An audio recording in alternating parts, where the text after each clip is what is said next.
Hello दोस्तों, नमस्कार। बात करेंगे इतिहास की प्रमुख घटनाओं के बारे में। बात करेंगे जो घटना कितने सन में हुई है उसके बारे में बात करेंगे। ये वीडियो आपको कैसा लगा आप कमेंट करके जरूर बताइए वीडियो लास्ट में। अगर टेलीग्राम चैनल से ज्वाइन होना चाहते हैं लिंक डिस्क्रिप्शन में, और ज्वाइन हो सकते हैं, पीडीएफ मिल जाएगी। चलते हैं क्वेश्चन की तरफ। पहला क्वेश्चन है, भारत में आर्यों का आगमन कब हुआ था? जो भारत में आर्य आए थे वो कब आए थे? जब 1500 ईसा पूर्व में भारत में आर्यों का आगमन हुआ था। उत्तर वैदिक काल कब से कब तक माना जाता है? जो उत्तर वैदिक काल है वो 1000 से 600 ईसा पूर्व तक माना जाता है, उत्तर वैदिक काल। नेक्स्ट है, महावीर का जन्म कब हुआ था? जो महावीर स्वामी थे इनका जन्म कब हुआ था? 540 ईसा पूर्व में। कहाँ हुआ था? ये कुंडल ग्राम में हुआ था। ये 24वें तीर्थकार थे महावीर स्वामी। उनकी जो महावीर स्वामी थे जिनकी मृत्यु 468 ईसा पूर्व में पावापुरी में हुई थी, और ये अंतिम जैन तीर्थकार थे। कौन थे? ये अंतिम तीर्थकार थे जैन के। कौन? महावीर स्वामी। और 23वें तीर्थकार थे पारसनाथ थे, जो बनारस के राजकुमार थे, 23वें तीर्थकार थे। नेक्स्ट है, गौतम बुद्ध का जन्म कब हुआ था? जो गौतम बुद्ध का जन्म हुआ था वो 563 ईसा पूर्व लुम्बिनी में हुआ था, और उनकी मृत्यु 483 ईसा पूर्व कुशीनगर में हुई थी। कहाँ हुई थी? कुशीनगर में उनकी मृत्यु हुई थी गौतम बुद्ध की। नेक्स्ट है, सिकंदर का भारत पर आक्रमण कब हुआ? जो सिकंदर था इसने भारत पर आक्रमण कब किया था? सिकंदर ने 326 ईसा पूर्व में भारत पर आक्रमण किया था। कब किया? 326 ईसा पूर्व में सिकंदर ने भारत पर आक्रमण किया था। नेक्स्ट है, चंद्रगुप्त मौर्य की मृत्यु कब हुई थी? जो चंद्रगुप्त था इसकी मृत्यु कब हुई थी? 298 ईसा पूर्व में कर्नाटक में हुई थी। कहाँ? कर्नाटक के पास है श्रवणबेलगोला में इसकी मृत्यु हुई थी चंद्रगुप्त मौर्य की। कब हुई? 298 ईसा पूर्व में। चंद्रगुप्त मौर्य ने नंद वंश की आखिरी शासक घनानंद को हराकर मौर्य साम्राज्य की स्थापना की थी। किसने? चंद्रगुप्त मौर्य ने। किसकी? घनानंद को हराकर, आखिरी शासक था नंद वंश का, इसको हराकर मौर्य साम्राज्य की स्थापना की थी। किसने? चंद्रगुप्त मौर्य ने। नेक्स्ट है, चंद्रगुप्त मौर्य के शासनकाल में चाणक्य ने उन्हें राजनीतिक और राजनीति के युद्ध में मार्गदर्शक दिया था। चंद्रगुप्त मौर्य के साम्राज्य की राजधानी कहाँ थी? पाटलिपुत्र थी। मौर्य साम्राज्य ने 137 वर्षों तक भारत में शासन किया था। किसने? जो मौर्य साम्राज्य था इसने 137 वर्ष तक भारत में शासन किया था। नेक्स्ट है, अशोक द्वारा कलिंग पर विजय कब प्राप्त हुई? 261 ईसा पूर्व में अशोक ने कलिंग पर विजय प्राप्त की थी। यह युद्ध कलिंग राज्य और मौर्य साम्राज्य के बीच लड़ा गया था। कौन सा? जो कलिंग युद्ध था। कलिंग युद्ध पूर्वी भारत में स्थित एक शक्तिशाली साम्राज्य था। कौन था? शक्तिशाली साम्राज्य था जो कलिंग था। नेक्स्ट है, इस युद्ध में अशोक ने कलिंग के राजा अनंत पद्मनाभ को हराया था। नेक्स्ट है, भारत पर मुस्लिम आक्रमण सबसे पहले किसने किया था? जो भारत पर सबसे पहले मुस्लिम आक्रमण हुआ था वो किसने किया था? मोहम्मद बिन कासिम ने किया था। भारत पर प्रथम आक्रमण कब किया? 712 ईस्वी में किया था। सिंध प्रांत को जीता था किसने? मोहम्मद बिन कासिम ने। सबसे पहले आक्रमण किया था भारत पर मोहम्मद बिन कासिम ने। कब किया? 712 में, और इसने सिंध प्रांत को जीता था। नेक्स्ट है, सोमनाथ मंदिर पर प्रथम आक्रमण किसने किया था? जो सोमनाथ मंदिर पर हुआ था ये प्रथम आक्रमण किसने किया था? सोमनाथ मंदिर गुजरात में स्थित है। ये महमूद गजनबी ने 1025 ईस्वी में सोमनाथ मंदिर पर हमला किया था। कब किया? सोमनाथ मंदिर पर 1025 पर हमला हुआ था जो महमूद गजनबी ने किया था, और उसकी संपत्ति लूटी और उसे नष्ट कर दिया था। किसे? सोमनाथ मंदिर को संपत्ति लूट के ले गया और उसे नष्ट कर दिया था। मंदिर को मूर्ति उर्ति तोड़ दी थी। नेक्स्ट है, तराइन का प्रथम युद्ध कब और किन के बीच लड़ा गया? तराइन का प्रथम युद्ध 1191 में मोहम्मद गौरी और पृथ्वीराज चौहान के बीच लड़ा गया था, जो पृथ्वीराज चौहान जिसमें विजयी हुए थे। कब हुआ? 1191 में तराइन का प्रथम युद्ध। बात करते हैं तराइन का द्वितीय युद्ध 1192 में हुआ था। मोहम्मद गौरी और पृथ्वीराज के बीच हुआ था, जिसमें मोहम्मद गौरी विजय हुआ था तराइन के द्वितीय युद्ध में। तराइन के तृतीय युद्ध के बारे में बात करते हैं। कब हुआ था? ये जनवरी 1216 ईस्वी में दिल्ली के सल्तनत ममलुक राजा इल्तुतमिश ने पूर्व गौरी के सेनापति ताजुद्दीन के बीच हुआ था, जिसमें गौरी की सेना को बंदी बनाया गया था तराइन के तृतीय युद्ध में। कब हुआ था? 1216 ईस्वी में। नेक्स्ट है, गुलाम वंश की स्थापना किसने की और कब की? गुलाम वंश की स्थापना किसने की थी? कुतुबुद्दीन ऐबक ने गुलाम वंश की स्थापना की। कब की थी? ये 1206 ईस्वी में कुतुबुद्दीन ने गुलाम वंश की स्थापना की थी। कब की? 1206 में। इसने अपनी राजधानी कहाँ बनाई थी? इसने अपनी राजधानी लाहौर बनाई थी कुतुबुद्दीन ऐबक ने, जिसने गुलाम वंश की स्थापना की थी 1206 में। नेक्स्ट है, ये वीडियो आपको कैसा लग रहा है आप कमेंट करके जरूर बताइए वीडियो लास्ट में। इब्न बतूता भारत कब आया? जो इब्न बतूता था ये भारत कब आया? ये 1333 ईस्वी में भारत आया था इब्न बतूता।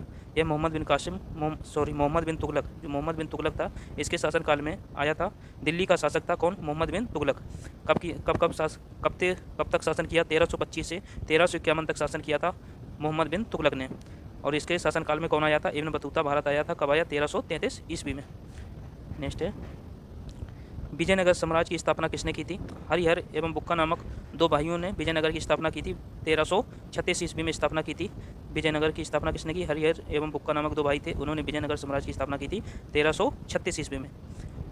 नेक्स्ट है, वास्को डी गामा का भारत आगमन कब हुआ था? जो वास्को डी गामा था ये पुर्तगाली यात्री था। जो इसका आगमन भारत में कब होता है? जो 1498 में ये केरल के कालीकट बंदरगाह पर पहुंचता है। वास्को डी गामा कब पहुंचता है? 1498 में कालीकट बंदरगाह पर पहुंचता है। यह एक पुर्तगाली यात्री था, वास्को डी गामा।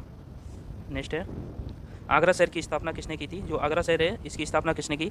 आगरा शहर की स्थापना सिकंदर लोधी ने की थी 1500 कब की? 1504 ईस्वी में सिकंदर लोधी ने आगरा शहर की स्थापना की थी।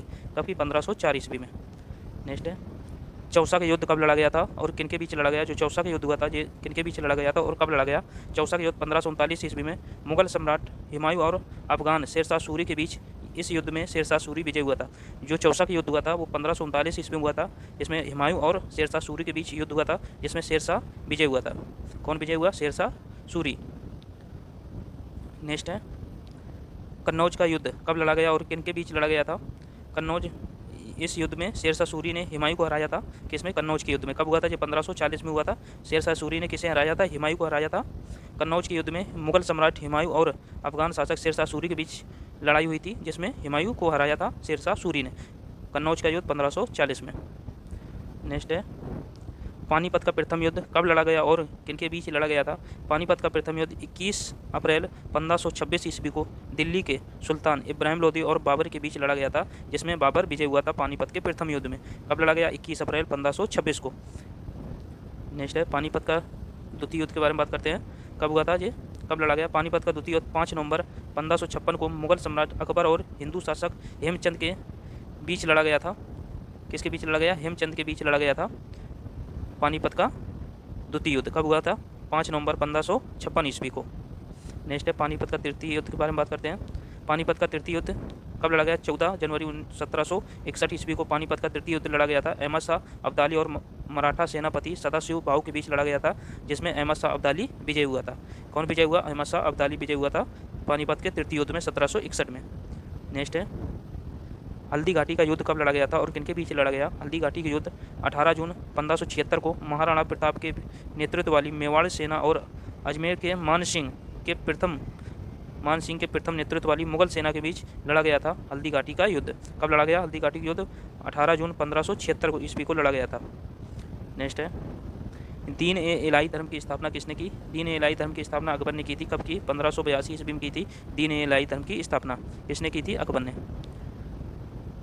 नेक्स्ट है, फिलासी का युद्ध कब लड़ा गया और किनके बीच लड़ा गया था? फिलासी का युद्ध 13 जून 1757 ईस्वी को रॉबर्ट क्लाइव जो ब्रिटिश ईस्ट इंडिया और सिराजुद्दौला के बीच लड़ा गया था। रॉबर्ट क्लाइव और सिराजुद्दौला के बीच लड़ा गया था फिलासी का युद्ध। कब लड़ा गया? 23 जून 1757 को। इस युद्ध में ब्रिटिश ईस्ट इंडिया कंपनी जीत गई थी। कौन? जो ब्रिटिश ईस्ट इंडिया कंपनी थी वो जीत गई थी फिलासी के युद्ध में। कौन जीता था? रॉबर्ट क्लाइव की जो ब्रिटिश ईस्ट इंडिया कंपनी थी वो जीत गई थी फिलासी के युद्ध में। नेक्स्ट है, सती प्रथा का अंत कब हुआ? 1829 में तथा ठगी प्रथा का अंत 1830 ईस्वी में समाप्त हुआ था। ये विलियम बेंटिंक ने किया था। किसने किया? विलियम बेंटिंक ने समाप्त किया था सती प्रथा का अंत और ठगी प्रथा का अंत किसने किया? विलियम बेंटिंक ने समाप्त किया था। नेक्स्ट है, बंगाल में स्थायी बंदोबस्त किस गवर्नर जनरल ने लागू किया था? जो बंगाल में स्थायी बंदोबस्त था ये किस जनरल गवर्नर ने लागू किया था? इसकी शुरुआत 22 मार्च 1793 को लॉर्ड कॉर्नवेलियस ने की थी। इसे जमींदारी व्यवस्था के नाम से भी जाना जाता है। इसे स्थायी बंदोबस्त को किसके नाम से जाना जाता है? जमींदारी व्यवस्था के नाम से भी जाना जाता है। इसकी शुरुआत कब होती है? जब 22 मार्च 1793 को लॉर्ड कॉर्नवेलियस ने की थी। नेक्स्ट है, भारतीय रेलवे बोर्ड का गठन किस गवर्नर जनरल ने किया था? जो भारतीय रेलवे बोर्ड का गठन हुआ था ये किस जनरल गवर्नर ने किया था? भारतीय रेलवे का बोर्ड लॉर्ड कर्जन की सरकार ने किया था। कब किया? ये 1905 में भारतीय रेलवे बोर्ड अधिनियम पारित किया गया था। किसने किया? लॉर्ड कर्जन ने। रेलवे बोर्ड भारतीय रेलवे का सर्वोच्च निकाय है। यह भारत के रेल मंत्री के नेतृत्व में रेल मंत्रालय के जरिए भारत की संसद को रिपोर्ट करता है। कौन? रेल मंत्रालय किसको रिपोर्ट करता है? ये संसद को रिपोर्ट करता है भारतीय रेलवे। नेक्स्ट है, भारत में रेलवे की शुरुआत का श्रेय लॉर्ड डलहौजी जी को जाता है। तो भारत में रेलवे की शुरुआत हुई थी वो लॉर्ड डलहौजी जी ने की थी। लॉर्ड डलहौजी भारत के गवर्नर जनरल के रूप में 1848 से 1856 तक रहे थे। उनके कार्यकाल में ही भारत में रेलवे की शुरुआत हुई थी। लॉर्ड डलहौजी को भारतीय रेलवे का पिता भी कहा जाता है। लॉर्ड डलहौजी को भारतीय रेलवे का पिता भी कहा जाता है। नेक्स्ट है, भारत में डाक सेवा की स्थापना सर्वप्रथम किस वायसराय ने की थी? जो डाक सेवा की शुरुआत हुई थी ये किस वायसराय ने की थी? लॉर्ड डलहौजी ने की थी भारत में डाक सेवा की शुरुआत। कब की थी? ये 1854 ईस्वी में की गई थी। भारत में डाक सेवा की शुरुआत की गई थी। वहीं डाक टिकटों की शुरुआत लॉर्ड डलहौजी ने भी की थी। लॉर्ड डलहौजी ने ही डाक टिकटों की शुरुआत की थी और भारत में डाक सेवा की भी शुरुआत लॉर्ड डलहौजी ने की थी। कब की थी? ये 1854 ईस्वी को।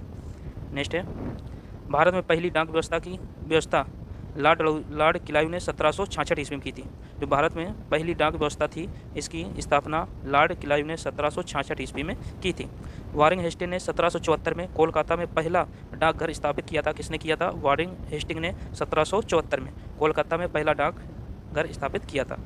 नेक्स्ट है, 1852 में भारत में पहली बार चिट्ठी पर डाक टिकट लगाने की शुरुआत हुई थी। कब हुई? 1852 को चिट्ठी पर डाक टिकट लगाना शुरू किया गया 1852 में। 1 अक्टूबर 1854 को महारानी विक्टोरिया के चित्र वाला डाक टिकट जारी किया गया था। कब किया गया? 1 अक्टूबर 1854 को महारानी जो विक्टोरिया थी, इनका डाक टिकट जारी किया गया था, इनके चित्र वाला 1 अक्टूबर 1854 को। स्वतंत्र भारत का पहला डाक टिकट 21 नवंबर 1947 को जारी किया गया था। जो स्वतंत्र भारत का अपना पहला टिकट था, वो कब जारी किया? 21 नवंबर 1947 को जारी किया गया था। भारतीय डाक का मुख्यालय न्यू दिल्ली में है। जो भारतीय डाक है, इसका मुख्यालय कहाँ? न्यू दिल्ली में है। भारतीय डाक का सब्सिडी पोस्ट पेमेंट बैंक है भारतीय डाक का। नेक्स्ट है, मुंबई, कोलकाता और मद्रास में हाई कोर्ट की स्थापना कब की गई थी और वायसराय कौन था? जो मुंबई, कोलकाता और मद्रास में हाई कोर्ट की स्थापना हुई थी, इसमें वायसराय कौन था? लॉर्ड कैनिंग था। के कार्यकाल में उच्च न्यायालय अधिनियम 1861 के तहत मुंबई, कोलकाता और मद्रास में हाई कोर्ट की स्थापना की गई थी। कब की गई थी? 1861 ईस्वी में, लॉर्ड कैनिंग के समय। नेक्स्ट है, कोलकाता में हाई कोर्ट की स्थापना 1 जुलाई 1862 ईस्वी को की गई थी। कहाँ? कोलकाता में। और मुंबई में इसकी हाई कोर्ट की स्थापना 14 अगस्त 1862 ईस्वी को की गई थी, मुंबई में। मद्रास में हाई कोर्ट की स्थापना 26 जून 1862 ईस्वी की गई थी। मद्रास में हाई कोर्ट की स्थापना कब हुई? 26 जून 1862 ईस्वी को। ठीक है दोस्तों, वीडियो अच्छी लगी हो तो चैनल को लाइक, सब्सक्राइब और शेयर करना ना भूलें। धन्यवाद। मिलते हैं नेक्स्ट वीडियो में, तब तक के लिए धन्यवाद।